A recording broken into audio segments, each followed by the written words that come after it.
कक्षा 11 फिजिक्स में बीमी विश्लेषण अध्ययन पढ़ा रहे थे। उसमें हमने बीमी सूत्र कैसे ज्ञात किया, बीमा क्या होती है, इसके बारे में मैंने बताया है तुमको। आज हम पढ़ाने चल रहे हैं बीमाओं का उपयोग, यूज क्या उनका है। आखिर जो डायमेंशन हम निकालते हैं, डायमेंशन फार्मूला हम कैलकुलेट करते हैं, उसका यूज क्या है, यूज ऑफ डायमेंशन। तो उसी को हम बताने चल रहे हैं, बीमाओं का उपयोग। बीमा क्या होता है मैंने बताया था, किसी व्युत्पन्न राशि में उपस्थित जो हमारी मूल मात्रक होते हैं, उनकी जो पावर्स होती हैं, जो उनकी घातें होती हैं, उसी को हम बीमा कहते हैं। अब इस यूज क्या है, बीमाओं का उपयोग क्या है, तो इसका 4 यूज है इनका। ध्यान दीजिए, बीमाओं के 4 यूज हैं। बीमाओं का उपयोग, बीमा का उपयोग। अब इसका उपयोग जो है 4 है, जरा ध्यान दीजिए, अब हम एक एक करके बताएंगे। नंबर 1 पर है सूत्र के सत्यता की जांच करना। सूत्र के सत्यता की जांच करना, ये पहला जो अभी बताएंगे कैसे करते हैं, पहले समझो इसका क्या मतलब। कि जो हमारा फिजिकल फार्मूला है किसी भौतिक राशि का, ये जो फार्मूला होता है उसकी हम कैसे जानेंगे कोई फार्मूला हमारा सही है कि गलत है, उसको हम बीमाओं की सहायता से उसकी जांच कर, सत्यता की जांच करना। नंबर 2 पर होता है, जरा ध्यान दीजिए, नंबर 2 पर होता है विभिन्न सही सूत्र। अगर सूत्र गलत है तो सही सूत्र ज्ञात करना। अगर सूत्र गलत है तो हम उसको सही कैसे करेंगे, सही सूत्र ज्ञात करना, एक चीज हो गया। तीसरा जो होता है विभिन्न भौतिक राशियों के मध्य, विभिन्न भौतिक राशियों के मध्य, विभिन्न भौतिक राशियों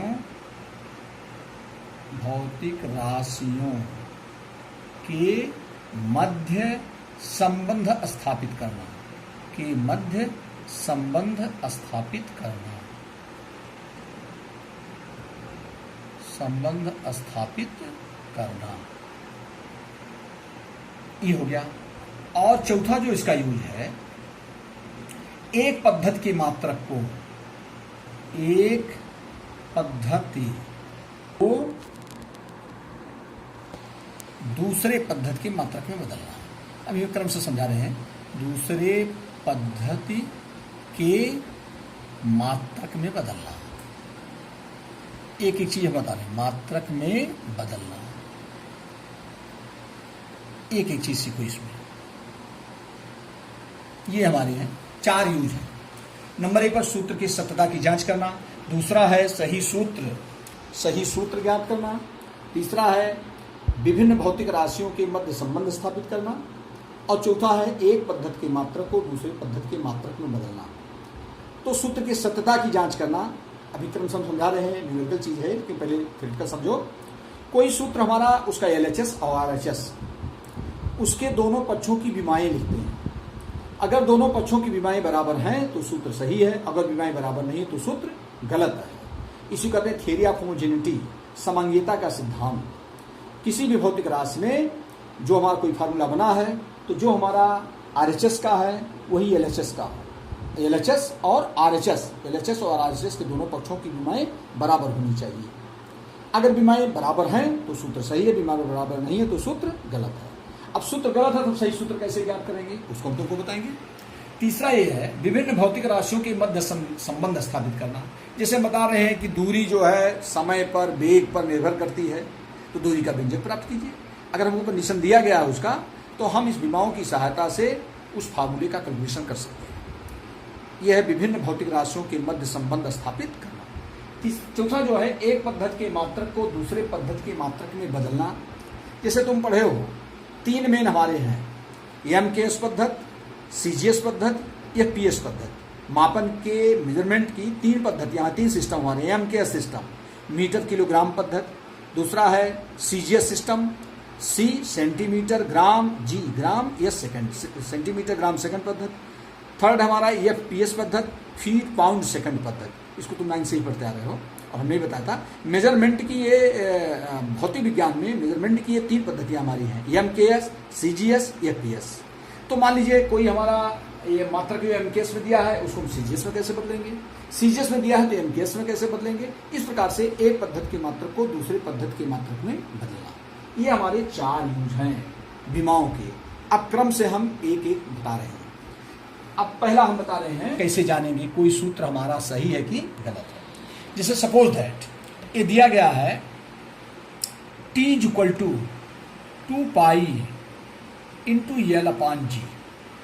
ये दिया गया है कि सरल लोलक का आवर्तकाल T = 2 पाई इंटू L/G को विमाओं की सहायता से जांच किए सूत्र सही है कि गलत है। ये सूत्र सही है गलत है, इसकी कैसे हम जो है जांच करेंगे, इसको बड़े गौर सुनो पहले। तो हम इसके दोनों पक्षों की विमा लिखते हैं, दोनों पक्षों की विमा लिखने पर टी आवर्तकाल, काल माने समय, टाइम, और टाइम का जो डायमेंशनल फार्मूला होता है वो टी ही होता है, इसको टी लिख दिए। इक्वल 2 पाई कांस्टेंट है, मैंने बताया है कि जो नियतांक ऐसी भौतिक राशि, ऐसे मान जिनके कोई मात्रक नहीं होते वो विमाहीन राशियां होती हैं। तो 2 पाई चूंकि ये न्यूमेरिकल कांस्टेंट हार्किंग वैल्यू इसका है, इसका कोई मात्रक नहीं होता है, इसलिए जिस भी भौतिक राशि का कोई मात्रक नहीं होता वो विमाहीन राशि होती है, उसको कोई विमा नहीं होता, इसकी कोई विमा होगी नहीं। इंटू यल, यल हमारा लंबाई है, लंबाई का डायमेंशनल फार्मूला होता है L/G। जी हमारा है ग्रेविटेशनल एक्सीलरेशन, गुरुत्वीय त्वरण, और त्वरण का भी सूत्र हम पीछे पढ़ा चुके हैं, होता है L/T⁻², L/T⁻², ये होता है। अब जरा इसको कैलकुलेट करो, ये हो जाएगा यल, यहाँ क्रॉस नहीं करते हैं, यहाँ केवल हम डायमेंशन यूज करते हैं। यहाँ पर L⁻1 है, यहाँ भी L⁻1 है, ये ऊपर जाएगा तो L⁻1 कितना हो जाएगा, L⁻ आ जाएगा 0, कितना आ जाएगा L⁻0, और T पावर आ जाएगा -2। या इसको ना भी लिखें, चूंकि किसी की पावर 0 होती है उसकी वैल्यू 1 होता है, तो हम इसको लिख सकते हैं केवल T⁻²। अब जरा ध्यान दो, LHS की विमा क्या आया T, RHS की विमा क्या आ रहा है T⁻²। अब तुम देख रहे हो दोनों पक्षों की विमाएं बराबर नहीं है, अतः यह सूत्र लिखेंगे चूंकि LHS की विमा, या क्रम से जैसे मैंने समझाया इसको, जैसे लिख देंगे LHS की विमा, क्योंकि सूत्र की सत्यता की जांच कैसे करते हैं, उसकी LHS की विमा और RHS की विमा लिखते हैं। अगर LHS की विमा RHS की विमाएं बराबर हैं तो सूत्र सही है, अगर बराबर नहीं सूत्र गलत है। अब लिख देंगे LHS की विमा, ऐसे लिख सकते हैं LHS की विमा, ये बराबर आ जाए, LHS हमारा T है और T का विमा जब कर तो T ही होता है, T टाइम, ये हो गया। फिर लिखेंगे RHS की विमा, RHS की विमा इज इक्वल टू, RHS में 2 पाई का विमाहीन राशि है, ये हो जाएगा L/L⁻²। क्यों? क्योंकि लेंथ L का भी सूत्र यही होता है, और G ग्रेविटेशनल एक्सीलरेशन त्वरण है, इसका तो L⁻²। ये हमारा आ जाएगा, ये L⁻ आ गया। अब जरा ध्यान दो, अब लिखेंगे यहाँ है हमारा T, यहाँ रहा T⁻²। अब लिखेंगे चूंकि LHS की विमा, LHS की विमा is equal to not RHS की विमा, RHS की विमा, इसलिए सूत्र गलत है, इसलिए सूत्र गलत है। ये देखो हमने सिद्ध कर दिया कि सूत्र क्या है, गलत है।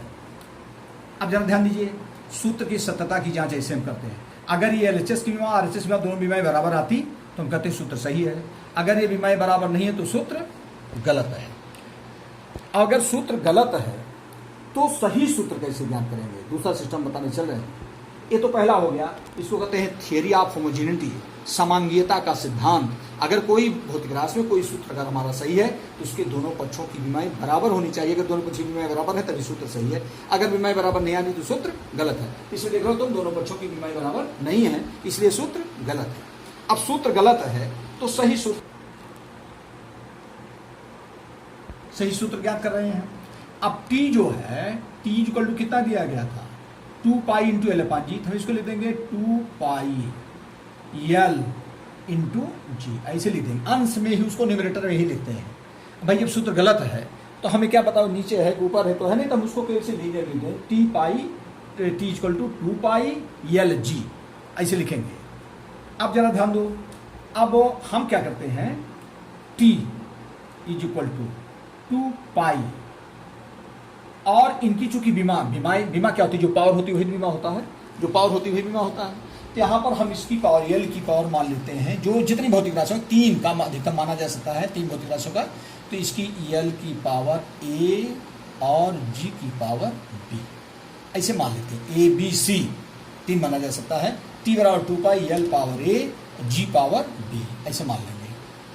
अब आगे ध्यान दो, अब ठीक करेंगे दोनों पक्षों की बीमा लिखने पर, दोनों पक्षों की बीमा लिखने पर, दोनों पक्षों की। अब बीमा लिखो, इधर का बीमा तो अभी पीछे पढ़े ही हो, एक टी हो गया। इधर हमारा रहेगा 2, ये तो होगा नहीं। यल की पावर कितना हो गया, यल की पावर ए, और जी का डायमेंशन फार्मूला क्या होता है, बीमी सूत्र क्या होता है, यल टी पावर -2, और इसकी पावर हो जाएगा बी। अब इसे सॉल्व कर दें, T is equal to L power A L power B. अब जैसे यल टी पावर -2 का होल पावर भी दिया है, अब जब होल पावर दे रहा होता है, बाहर वाली पावर का अंदर वाली पावर सब मल्टीप्लाई हो जाता है। यल की पावर 1 है, 1 से 20 7 होगा, तो यल पावर बी, टी की पावर -2b। ध्यान दो, ये हो जाएगा हमारा टी, इसे करते चले जाओ, इज इक्वल टू, यहाँ पे देखो यल की पावर ए है, यल की पावर बी, तो हमारा हो जाएगा यल की पावर ए प्लस बी, चूंकि मल्टीप्लाई में पावर ऐड होती है। यहाँ यल की पावर ए है इंटू यल पावर बी है, तो हो जाएगा यल पावर ए प्लस बी, और टी पावर आ जाएगा -2b। अब जरा ध्यान दो, अब हम क्या करेंगे, सूत्र मैंने बताया कि सूत्र सही है तो दोनों पक्षों की बीमाएं, अगर कोई सूत्र सही है दोनों पक्षों की बीमाएं बराबर होनी चाहिए। अब वही करेंगे, अब ये लिखेंगे दोनों पक्षों के बीमाओं की तुलना करने पर, ये लिखेंगे क्यों तुलना कर रहे हैं। अगर सूत्र हमारा सही अगर होगा तो इधर एलएचएस की बीमा इक्वल टू आरएचएस की बीमा, और बीमा क्या होता है, वही जो पावर होता है, यही जो पावर होती है बीमा होती है। तो जरा देखो, तो यहाँ पर यल की पावर कितना है, ए प्लस बी, और यहाँ यल है, अगर यल नहीं तो उसकी पावर 0 मान लेते हैं, तो जाएगा ए प्लस बी इक्वल टू 0। अगर इधर यल नहीं है तो हम इसको ऐसे भी लिख सकते हैं, यल पावर 0 टी, ऐसे लिख सकते हैं इसको। अगर जो नहीं इधर, जैसे इधर यल टी है, इधर केवल टी है, अगर यल इधर नहीं तो हम उसी पावर 0 लिख सकते हैं, इक्वल टू हो जाएगा यल पावर ए प्लस बी और टी पावर -2b, लिख सकते हैं इसको। अब इसे ज़्यादा समझोगे। अब देखो दोनों पक्षों में तुलना करो तो a प्लस बी, यल की power a plus B, L की पावर कुछ नहीं 0, ये हो गया हमारा। अब ध्यान दें, यहाँ टी की पावर कितना -2b, -2b is equal to, और यहाँ टी की पावर कितना, अगर कुछ नहीं है कितना पावर मान लेंगे 1, तो 2b इक्वल टू 1, ये हो गया। ऐसे मान लेते हैं। अब इन्हीं को सॉल्व करके ए और बी की वैल्यू निकालेंगे, वही एक वैल्यू जहाँ हमने ए माना वहीं पुट कर देंगे, यही काम कर दिया जाता देर। इसलिए b इक्वल टू आ जाएगा -1/2। बी जब -2b इक्वल टू 1 तो b इक्वल टू -1/2। बी की वैल्यू फर्स्ट में पुट करो, देयर फोर संबंध 1 से, इसलिए वो संबंध 1 से a और माइनस प्लस बी है, और बी वैल्यू यहाँ पर -1/2, तो -1/2 is equal to 0, therefore A is equal to 1/2। इसलिए अब ए और बी दोनों वैल्यू आ गई, चूंकि यही ए और बी हम माने थे, यही ए और बी वैल्यू यहाँ पुट कर देंगे। ये लिखेंगे ए तथा बी का मान, बी का मान सूत्र में रखने पर, सूत्र में रखने पर जो सूत्र हमारा है ये, तो t इज इक्वल टू 2 पाई, अब यल पावर a, एक वैल्यू कितना है 1/2 इंटू बी की पावर और g की पावर b, तो g की पावर -1/2, या इसको लिख सकते हो t इज इक्वल टू 2 पाई यल की पावर 1/2 अपान g की पावर 1/2, चूंकि ऊपर पावर माइनस है नीचे लाएंगे g पावर 2 हो जाएगा। और अब देखो तो t इज इक्वल टू 2 पाई, ये हो जाएगा यल अपान जी की होल पावर 1/2, इसलिए t इज इक्वल टू 2 पाई, और 1/2 मतलब होता है अंडर रूट, 1/2 मतलब क्या होता है, और 1/2 अगर पावर होता है अंडर रूट, हो जाएगा under root L upon G. ये देखो सही सूत्र हमारा आ गया, t is equal to 2 pi under root L upon G, ये सही सूत्र हमारा आ गया। ये दूसरा हमने तुमको बताया सही सूत्र ज्ञात करना। फिर से एक बार सुनो, बीमाओं का जो पहला उपयोग है ये बड़ा यूज है। और इसी से अभी हम विभिन्न भौतिक राशियों के मत संबंध स्थापित करना भी जान लेंगे। तो पहला उपयोग क्या है, किसी सूत्र की सत्यता की जांच करना।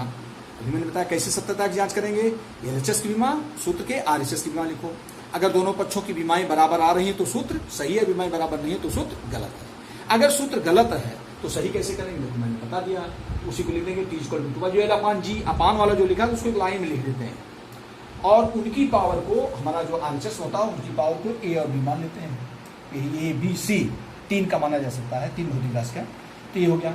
अब उसके बाद दोनों पक्षों की विमाएं लिखेंगे, उसके बाद वही जो ये और दोनों पक्षों की विमाओं तुलना करके हमारा ये संबंध प्राप्त होगा। इन संबंधों को हल करके ए बी सी अगर है, मान लीजिए ए और बी है, ए वैल्यू ज्ञात कर लेंगे, ऐसी वैल्यू को इस सूत्र में जहां माने हुए पुट कर देंगे वही हमारा सही फार्मूला हो जाएगा।